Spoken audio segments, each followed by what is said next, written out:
औज़ु बिल्लाहि मिनश्शैतानिर्रजीम बिस्मिल्लाहिर्रहमानिर्रहीम रब्बि इश्रह ली सदरी व यस्सिर ली अमरी वहलुल उक़दतम मिन लिसानी यफ़क़हू क़ौली। आज हम बात करने जा रहे हैं स्टार्टिंग सिस्टम की, और इस स्टार्टिंग सिस्टम के अंदर हम इंशाल्लाह बहुत सारी चीज़ों को कवर करने जा रहे हैं जिनका ताल्लुक किसी न किसी तरह से स्टार्टिंग सिस्टम के साथ है।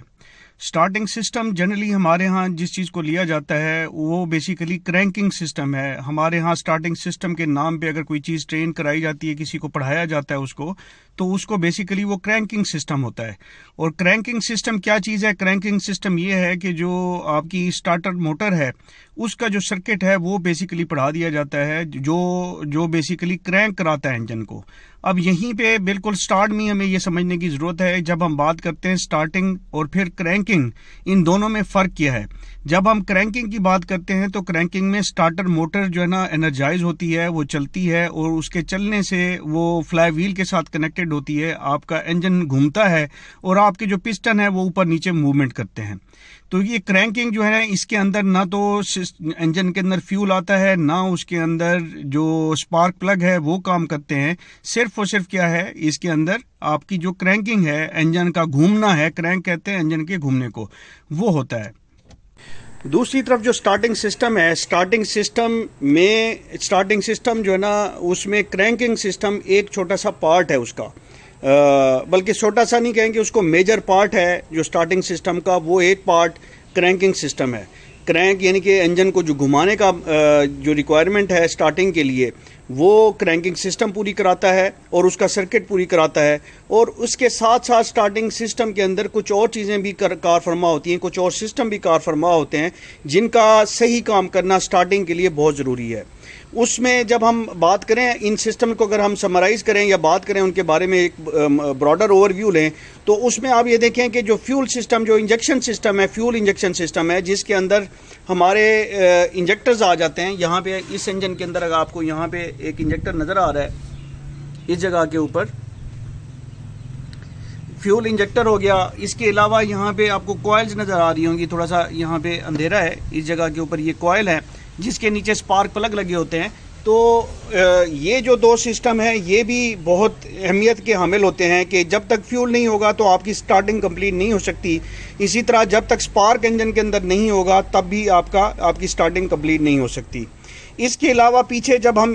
फ्यूल इंजेक्शन की बात करते हैं तो इसके पीछे जो फ्यूल का सप्लाई सिस्टम है, जिसके अंदर फ्यूल पंप आ जाता है, आपका फ्यूल टैंक के अंदर फ्यूल पंप है, उसके साथ ई वैप सिस्टम भी आ जाता है। वो खैर एक सानवी ई वैप सिस्टम, तो सानवी उसकी हैसियत होती है, लेकिन जो फ्यूल पंप है जिसने फ्यूल डिलीवर करना है हमारे फ्यूल इंजेक्टर तक कॉमन रेल की मदद से, तो वो भी एक इम्पॉर्टेंट सिस्टम है। अगर वो चोक है, बंद है, तो हमारी स्टार्टिंग कंप्लीट नहीं हो सकती। इसी तरह स्पार्क हमारा अगर नहीं पहुंच रहा या सही नहीं पहुंच रहा, तो उस सूरत में भी हमारी स्टार्टिंग कंप्लीट नहीं हो सकती। इसके अलावा भी कुछ सिस्टम ऐसे हैं जिनको हम जनरली निगलेक्ट कर देते हैं स्टार्टिंग में, और स्टार्टिंग की जब भी स्टार्टिंग सिस्टम को पढ़ाया जाता है या उसकी ट्रेनिंग दी जाती है, वहाँ पे इन चीज़ों की बात बिल्कुल नहीं की जाती। उसमें जो सबसे पहली चीज़ आ जाती है वो है हमारा जो मैकेनिकल वाल्व टाइमिंग है। जो वाल्व है, जो ओवरहेड कैम शाफ्ट्स होती हैं या कैम शाफ्ट जो होती हैं, उन्होंने वाल्व्स को ओपन करना होता है, इनटेक के वाल्व को और एग्जॉस्ट के वाल्व को। और हमें पता है कि जो एयर और फ्यूल आपस में मिक्स होते हैं वो इनटेक वाल्व के ऊपर मिक्स होते हैं। जो हमारा फ्यूल इंजेक्टर यहाँ पे लगा हुआ है वो इनटेक वाल्व के बिल्कुल ऊपर लगा हुआ है, और जो हवा आ रही है हमारी थ्रॉटल बॉडी फिल्टर से गुजर के थ्रॉटल बॉडी से होते हुए, इस इनटेक मैनिफोल्ड से होते हुए, उसमें फ्यूल मिक्स होता है इनटेक वाल्व के ऊपर, और वाल्व ने खुलना है। अगर वो वाल्व अपने टाइमिंग पे नहीं खुलेगा तो आपका वो सिलेंडर इग्नाइट नहीं होगा। उसमें एयर फ्यूल का जो मिक्सचर है वो टाइम पे अगर नहीं पहुंचा तो ऑब्वियसली उसने आपकी स्टार्टिंग में प्रॉब्लम करना है। तो इस वजह से जो आपकी वाल्व टाइमिंग है वो बहुत ज़्यादा इंपॉर्टेंट होती है। इसी तरह से अगर आपका एग्जॉस्ट सही तरीके से, अगर एग्जॉस्ट के वाल्व अपने प्रॉपर टाइम पे नहीं खुलेंगे और वो गलत टाइम पे खुलेंगे, तो आपका जो है ना, आपकी जो इग्निशन है, जो कंप्रेशन है उसके अंदर इंजन का, उसमें प्रॉब्लम्स आएंगे, मसाइल आएंगे। उसकी वजह से आपका ये इसी वजह से मैं ये कह रहा हूँ कि ये सिस्टम भी स्टार्टिंग में बहुत इंपॉर्टेंट होते हैं और इनमें प्रॉब्लम की वजह से स्टार्टिंग में प्रॉब्लम आ सकती है। इसी तरह से जब हम इनकी वेल्व टाइमिंग की बात कर रहे हैं तो कंप्रेशन वाला पार्ट भी उसके अंदर आता है जो कि मैकेनिकल पार्ट है, ठीक है। उसकी हम बात यहाँ पे नहीं करते कि हम इलेक्ट्रिकल सिस्टम्स की बात करने जा रहे हैं या हम मैकेनिकल, जब हम वेल्व की बात करें, वेल्व टाइमिंग की बात करें, तो एक सादा गाड़ी के लिहाज से इलेक्ट्रिकल जो स्टार्टिंग सिस्टम जब हम पढ़ते हैं तो आप मैकेनिकल वाल्व की, ठीक है, आप डिस्कशन नहीं करेंगे। लेकिन जब आप VVTi वाले इंजन की बात करते हैं जिसमें वेल्व टाइमिंग जो है ना इलेक्ट्रिकली, इलेक्ट्रॉनिकली जो है ना आगे पीछे हो रही होती है इंजन की स्टार्टिंग के वक्त और रनिंग के वक्त, तो वहाँ पे ये चीज़ें इंपॉर्टेंट हो जाती हैं और हमें इन सिस्टम का पता होना स्टार्टिंग सिस्टम की मद में बहुत ज़्यादा ज़रूरी है। इसके बाद जब हमने स्पार्क की बात की, फ्यूल की इंजेक्शन की बात की, तो वहीं पे जो स्पार्क की टाइमिंग है वो भी बहुत ज़्यादा इंपॉर्टेंट है, जो कंप्यूटर के अंदर कैलकुलेट हो रही होती है और उसने टाइम के ऊपर स्पार्क कराना है। अगर वो गलत टाइम पे स्पार्क कराएगा तो हमारे स्टार्टिंग के अंदर प्रॉब्लम आएगी। और लाइक वाइज जो हमारा फ्यूल इंजेक्शन सिस्टम है, तो फ्यूल इंजेक्शन की भी अपनी टाइमिंग है और उसमें भी मुख्तलिफ वेरिएंट्स गाड़ियों के अंदर आ रहे हैं। जहाँ पे एक प्रेसिजन वाला इंजेक्शन हो रही होती है उसके अंदर आपकी वेल्व की टाइमिंग, आपकी जो फ्यूल इंजेक्शन की टाइमिंग है, हर इंजेक्टर की अपने सिलेंडर के हिसाब से अपनी उसकी टाइमिंग कंप्यूटर डिसाइड करता है और उसको फ्यूल को हर सिलेंडर में या हर इनटेक वेल्व के ऊपर जो फ्यूल स्प्रे कराता है वो अपनी टाइमिंग के हिसाब से कराता है कि किस टाइम के ऊपर उसने इनटेक स्ट्रोक पे आना है और उसने उससे कितने डिग्री पहले उसको फ्यूल स्प्रे कराना है। या जिस तरह से जो आपके GDI इंजन हैं, डायरेक्ट फ्यूल इंजेक्शन वाले इंजन हैं, उनके अंदर तो ये फ्यूल इंजेक्शन की टाइमिंग बहुत ज़्यादा इंपॉर्टेंट हो जाती है। इसी तरह जो नॉर्मल हमारे पोर्ट वाले multi port fuel injection system है जिस तरह से इस गाड़ी का है, तो उसके अंदर भी मुख्तलिफ वेरिएंट, जिस तरह से मैं कह रहा था कि ज़्यादा प्रेसिजन वाले, ज़्यादा अच्छी फ्यूल माइलेज वाले जो सिस्टम्स होते हैं उसमें हर सिलेंडर के लिए अलग टाइमिंग कैलकुलेट हो रही होती है और फिर उसको जब कैलकुलेट हो रही होती है। और इसके अलावा जो इससे जो प्रीवियस या जिस तरह से ये गाड़ी है इसमें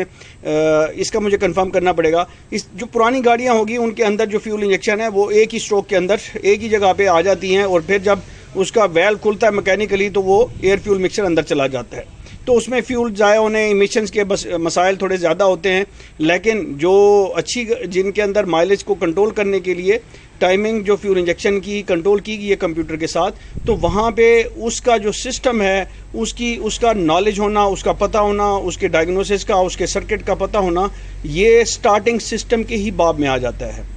तो इस तरह से बन के हमारा ये जो स्टार्टिंग सिस्टम है इस तरह से कार फरमा होता है कि इसके अंदर मुख्तलिफ सब सिस्टम है जिसका मैंने अभी अहाता किया है। अब इसके साथ साथ ये जो मैंने बात की स्पार्क की टाइमिंग की, फ्यूल इंजेक्शन की टाइमिंग की, जो इलेक्ट्रॉनिक है या VVTi में जो कैम शाफ्ट की जो टाइमिंग जो है ना हम आल्टर करते हैं इलेक्ट्रॉनिकली, उनकी ये जो टाइमिंग की चेंज है या टाइमिंग की डिसीजन हैं जो कि ECM ने करने हैं, कंप्यूटर ने करने हैं,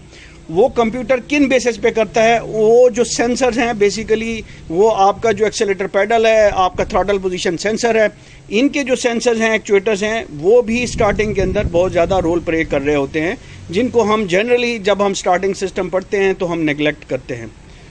फिर इन्हीं सिस्टम में जो एक चीज़ आ जाती है वो इमोबलाइज़र वाला जो सर्टिफिकेशन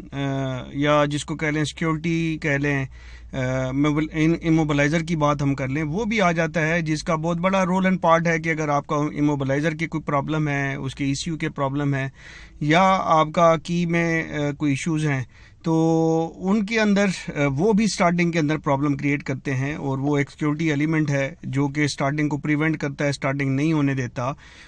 उसका भी डिस्कस होना स्टार्टिंग सिस्टम के अंदर बहुत ज़्यादा ज़रूरी है। तो माहासिल इस सारी गुफ्तगू का ये है कि स्टार्टिंग सिस्टम एक बहुत बड़ा सिस्टम है जिसके अंदर काफ़ी ज़्यादा सब सिस्टम होते हैं, लेकिन हमारे यहाँ जनरली स्टार्टिंग सिस्टम को जब भी कवर किया जाता है वो सिर्फ और सिर्फ क्रैंकिंग सिस्टम की हद तक कवर किया जाता है, या बहुत ज़्यादा हो तो फिर उसके अंदर जो ऑटोमेटिक गाड़ियाँ हैं उनके अंदर जो प्रोटेक्शन दी जाती है कि जी गियर न्यूट्रल पे अगर नहीं होगा, पार्किंग पे नहीं होगा तो गाड़ी स्टार्ट नहीं होगी, या क्लच प्रेस नहीं करेंगे तो गाड़ी स्टार्ट नहीं होगी, या एंटी थेफ्ट सिस्टम जो एनालॉग लगे होते हैं उनके बारे में बात कर दी जाती है जो कि क्रैंकिंग को प्रिवेंट करते हैं। बाकी चीज़ों के ऊपर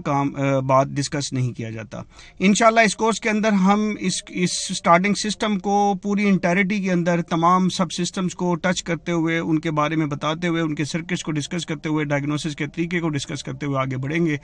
जुड़े रहिए। आई थैंक यू ऑल। अस्सलाम वालेकुम वरहमतुल्लाहि वबरकातुहू।